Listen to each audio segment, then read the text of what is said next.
Allez, c'est parti, on peut commencer le podcast. Ok. Elle te vient d'où toute ta créativité? Ma créativité, c'est-à-dire... Tu vois, tu as toujours plein d'idées pour faire des petits bateaux, pour faire des dessins. Elle te vient d'où ta créativité? je pense qu'elle vient de mon cœur. Enfin, elle vient de moi, de mon cœur. Je pense aussi qu'elle vient de mon cerveau. Et que ça... Moi, ça me donne plein d'idées après. Du coup, après, j'ai envie de les reproduire et de les faire. Comme faire des petits bateaux. Comme faire des dessins, Oui, ou faire des mandalas avec les choses de la nature qu'on trouve dans les bois. oui. Un mandala de la nature, finalement, qui finit pour les fourmis. Elle t'inspire beaucoup, la nature? Oui. Elle m'inspire de plein de petits projets. Et moi, j'ai aussi, en parlant de la nature, je viens d'avoir une idée. Tout à l'heure, tu me parlais de l'oiseau qui était rare avec ses plumes bleues. Le jet? Oui. Ouais. Et je venais de penser que si je prenais des feuilles vertes et un peu de toutes les couleurs et que je les accrochais pour faire des ailes et ensuite prendre des petites noisettes comme on en avait pris au moins 2 pour faire des yeux, ça pourrait être un peu une idée, ça. Ouais. On peut faire ça tout à l'heure. On peut aller dans la forêt pour chercher plein de petites feuilles. Oui. Ça, regarde. Il y a un petit noyau. Ça peut faire des yeux. Oui. Tu te rappelles, on en avait trouvé un petit noyau comme ça la dernière fois pour le centre de notre mandala. Oui. C'est quoi ton rapport à la nature, du coup? Mon rapport à la nature, c'est-à-dire...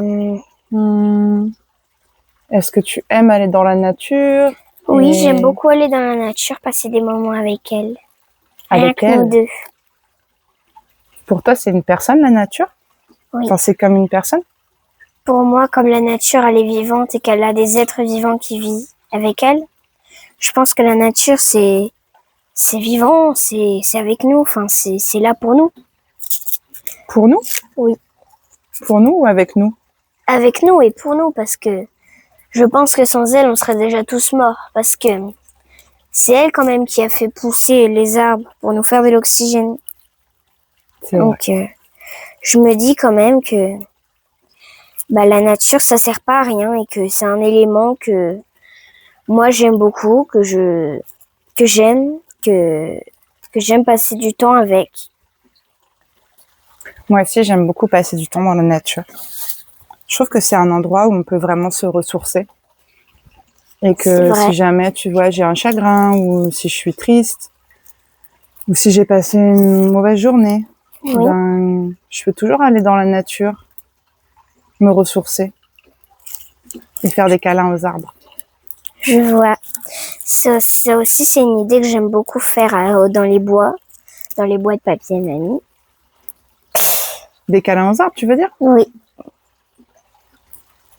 Je l'aime beaucoup, faire des câlins aux arbres. Ça me fait du bien, ça me libère un peu les esprits. Ça me fait du bien. Ça te libère l'esprit, tu trouves? Oui. C'est-à-dire, ça te fait quoi? Par exemple, comme on parlait hier, la colère que j'ai des fois.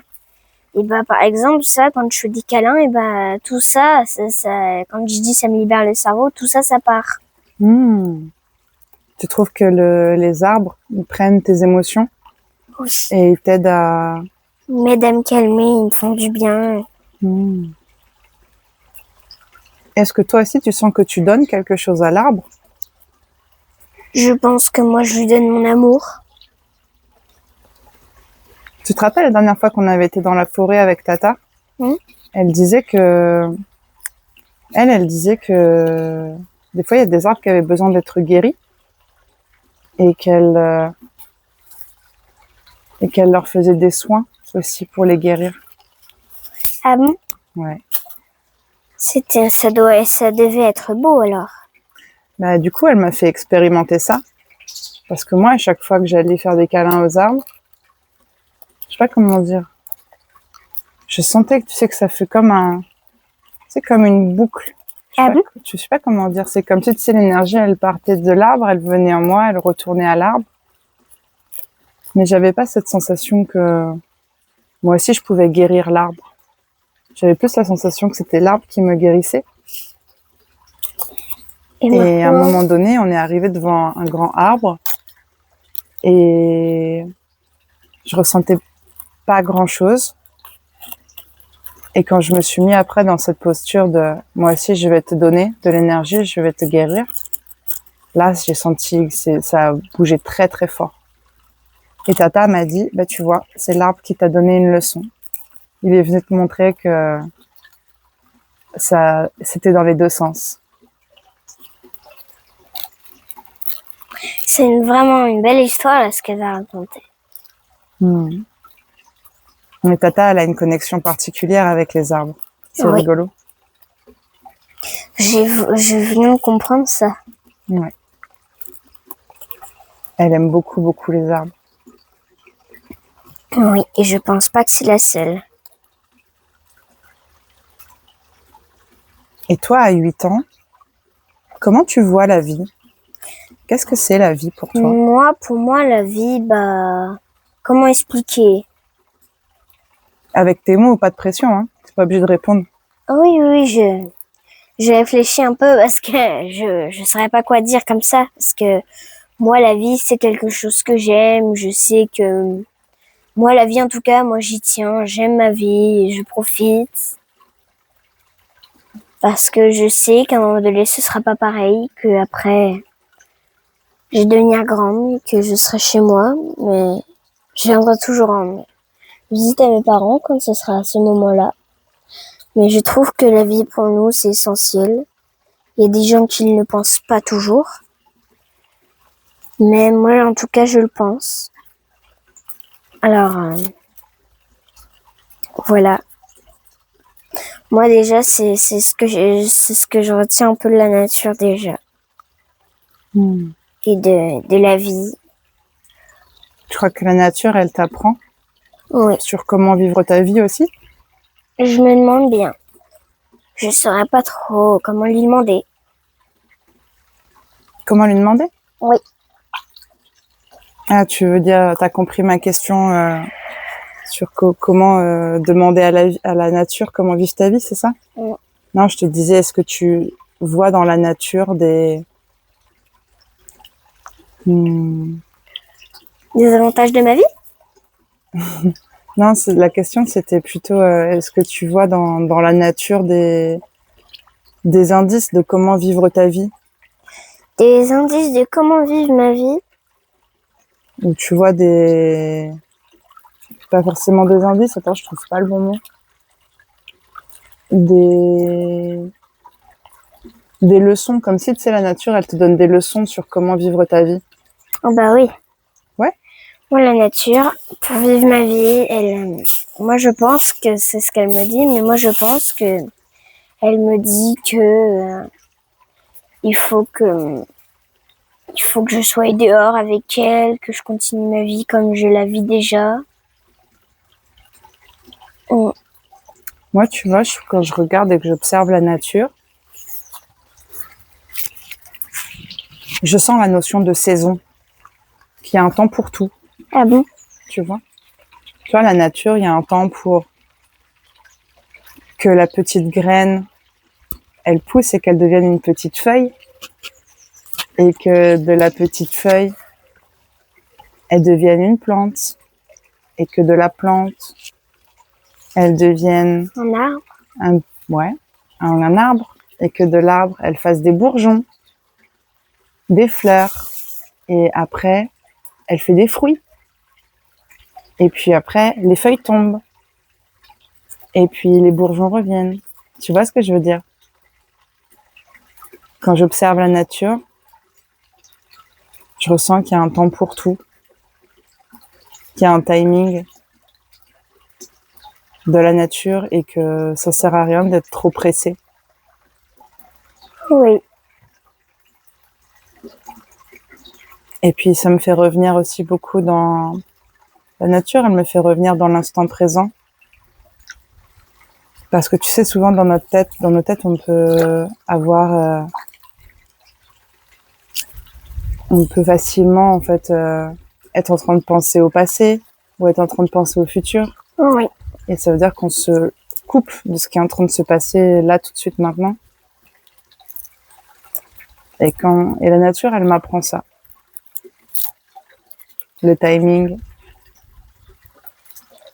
les saisons, un temps pour tout, et puis de revenir dans l'instant présent. Je crois que c'est ça qu'elle m'apprend le plus, la nature. Mm. Sinon, t'as d'autres questions que t'as envie de me poser? Oui, moi j'ai envie que tu me parles de ce que tu ressens de ce qui est pour toi Dieu. Dieu? Ou de choses plus grandes, peu importe le nom que tu veux lui donner. Bah moi, Dieu, moi je pense que quand même, il est là pour nous aussi, un peu comme la nature, et qu'il a créé beaucoup de choses, pour nous, qui a fait des choses pour nous, par exemple, comme tu m'as raconté hier, le corps du Christ, là, le bout Je de te pain. parlais de Jésus. Oui. Hier. Oui. Mais le truc, c'est que, comment dire?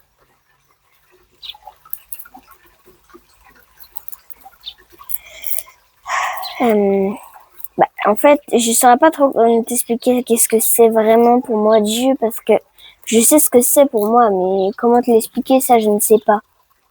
Bon, t'es pas obligé si t'as pas envie. Ou si les mots ils sortent pas, c'est pas obligé, tu sais. Oui. Mais après, je sais que il est là pour nous, qu'il fait des choses pour nous. C'est une relation pour toi avec? Tu parles à Dieu? Des fois par les pensées, oui. Ouais. Oui. Et tu sens sa présence? Oui. Ah ouais? Et là, j'ai l'impression de sentir sa présence juste au-dessus de nous qui nous écoute. Tu le sens tout le temps avec toi? Des fois non, des fois oui. Et pour toi, il est à l'extérieur de toi ou à l'intérieur de toi? À l'intérieur de nous. C'est beau ce que tu dis. Moi, je crois que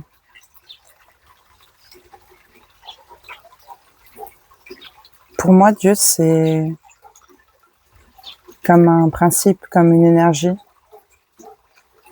qui nous compose tous, de la petite fourmi qui est là, au bambou autour de nous, à toi, à moi, au ciel. À l'eau. À l'eau, ouais. À tout. Je crois pas que Dieu il appartienne à une religion ou à un groupe de personnes. Je pense que ça transcende toutes les religions, tu vois, c'est au-delà des religions. Tu sais, il y a des gens qui sont catholiques, des gens qui sont musulmans, des gens qui sont bouddhistes. Et je crois que c'est un principe universel. Et que c'est quelque chose qui nous relie tous. Que toi et moi, on est reliés par ça, comme reliés avec la petite fourmi ou la petite grenouille qui était derrière. Ouais, j'ai la petite fourmi, je l'ai vue, elle est partie là. Oui, elle est partie, la petite fourmi. Elle est partie se cacher. T'as déjà fait des expériences où tu parlais à Dieu et où tu l'as entendu, où tu l'as ressenti très fort? Non, pas vraiment, mais la seule fois où je l'ai vraiment ressenti très fort, c'était la dernière fois à Rouen, à l'église de Jeanne d'Arc. Ah, à l'église de Jeanne d'Arc? Oui, j'avais l'impression que c'était lui. À l'église de Jeanne d'Arc ou à la cathédrale? Je pense que c'était un peu aux deux. C'est rigolo, ça. C'était l'énergie que tu sentais? Oui. Tu m'as dit que tu ressentais une énergie très très forte, c'est ça? Oui.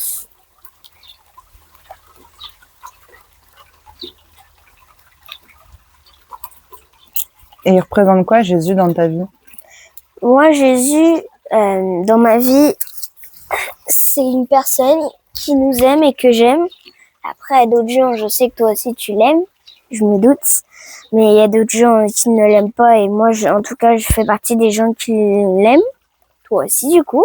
Oui, moi je fais partie des gens qui l'aiment, ouais.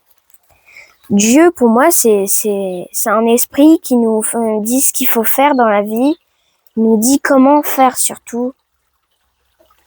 Il nous dit comment on peut avancer dans notre vie. Moi, pour moi, c'est ça, Dieu. Je crois que je suis d'accord avec toi. Et parfois, moi, je trouve que c'est difficile d'entendre la voix de Dieu, de savoir est-ce que c'est moi qui crois ça et qui veut ça ou est-ce que c'est la voix de Dieu, tu vois? Je vois. Des fois, j'ai l'impression que je sais pas forcément faire la différence et que je demande encore à Dieu qu'il m'enseigne ça, qu'il me donne du discernement.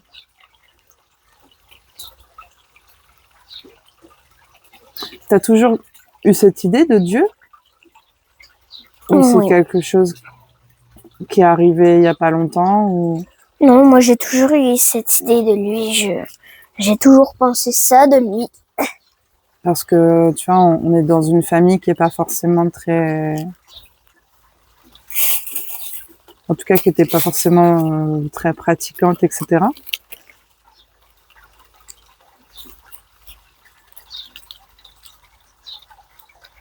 Oui, je vois. Pratiquante. Pratiquante de quoi? Tu voulais De dire la religion, je veux dire, ou de, tu vois, la spiritualité en général. Par exemple, tu vois, ton papa, il est pas du tout croyant.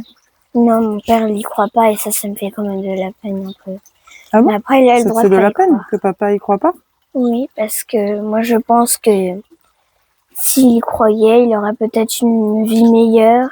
Parce que moi, pour moi, Jésus et Dieu, justement, comme je disais pour Dieu, mais Jésus aussi, c'est des personnes qui nous aident à avancer dans nos vies. Alors, si papa pouvait y croire, je pense qu'il aurait une vie meilleure.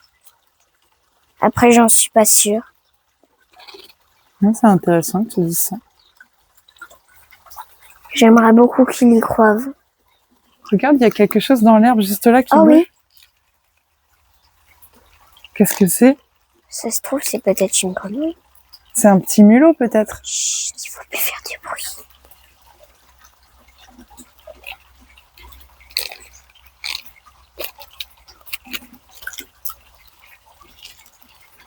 Je sais pas qui c'est. Peut-être que c'était un oiseau. Peut-être. La dernière fois, j'étais ici, en train de regarder les abeilles boire. Ah oui? Et tu sais qui c'est qui est sorti du buisson, là-bas? Non. Un écureuil. Ah oui? Oui. Oh, la chance! Il était trop beau. Et il est venu comme ça, il est venu sur le poteau. Et en fait, j'étais là et il me voyait pas. Après, j'ai découvert qu'ils avaient pas une très bonne vision. Et il est arrivé là, comme ça, sur l'arbre. Il est resté, il a fait le tour, il a bu un peu. Et hop, il est reparti de l'autre côté. Il était magnifique. Ah bon? Ouais. Ça fait un beau souvenir d'ici, alors. C'était un beau cadeau. C'était un très très beau cadeau. Et tu penses que ce cadeau, c'est qui te l'a offert, toi? Je sais pas. J'y réfléchis pas vraiment. Tu sais, quand les choses comme ça, elles arrivent. Moi, je me dis juste que c'est un cadeau de la nature. Eh oui, pour moi, c'est un cadeau de la nature. Tu vois, comme en ce moment, papa et maman, t'as vu leurs photos? Ils ont vu des ours. Oui. Mes parents. Oui. Et ça, c'est un cadeau de la nature. Ouais.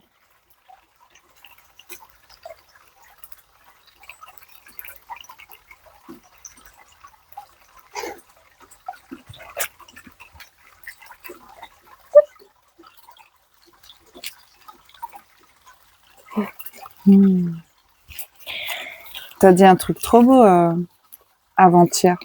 Ah bon?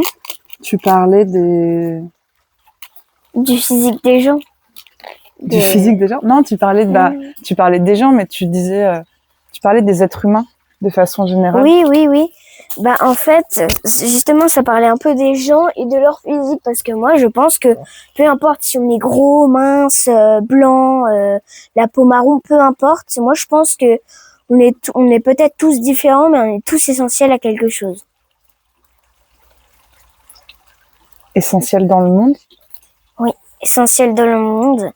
Et tout le monde est essentiel à quelque chose dans le monde. Il y a des gens, ils sont essentiels à la nature. Il y a des gens, ils sont essentiels à plein de choses différentes, aux fleurs, aux oiseaux. Aux abeilles, Oui. comme papy. Comme papy qui prend Lui, soin des abeilles. par contre, lui, par exemple, papy, lui, comme il s'occupe des abeilles, lui, il est essentiel aux abeilles, je pense. Il protège beaucoup d'abeilles. Oui. Il les protège de méchants frelons qui veulent leur faire du mal. Oui, c'est vrai. Il les protège des frelons asiatiques, ouais. C'est vrai.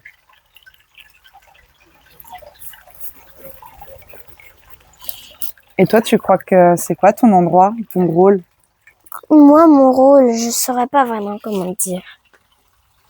T'es encore très jeune, hein, Je pourrais pas le deviner comme ça. Le rôle, je pense que pour l'instant, j'en ai plusieurs. Parce qu'on peut en avoir plusieurs. Moi, je pense que comme on est tous différents, on est tous essentiels à plusieurs choses.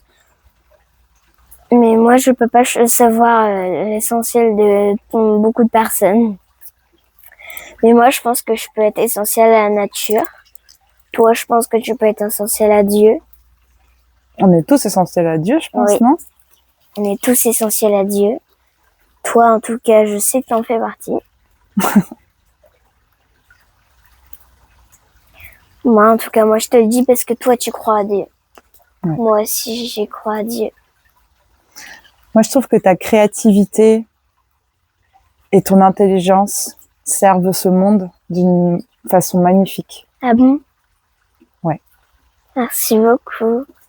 J'adore la façon dont tu es créative, la façon dont tu abordes les choses, la façon dont avec 2 bouts de feuilles de bambou et un petit bâton, tu fais un petit bateau.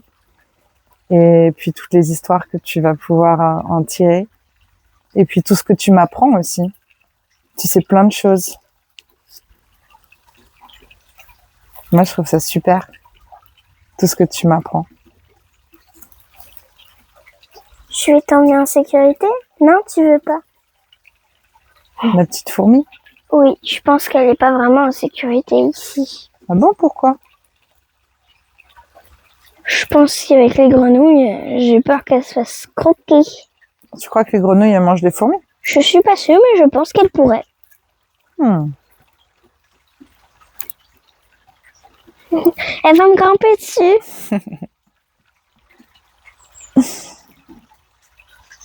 Tu crois qu'on a fini le podcast?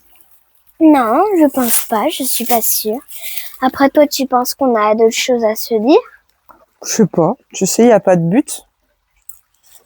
Il n'y a pas de but. Si tu as envie d'encore partager des choses, on peut continuer. Sinon, on peut se faire un câlin d'amour et on arrête. Eh ben, ça fait un gros câlin d'amour. Allez, on se fait un gros câlin d'amour. Et après, on va aller dans la forêt? Ah oui. Oui.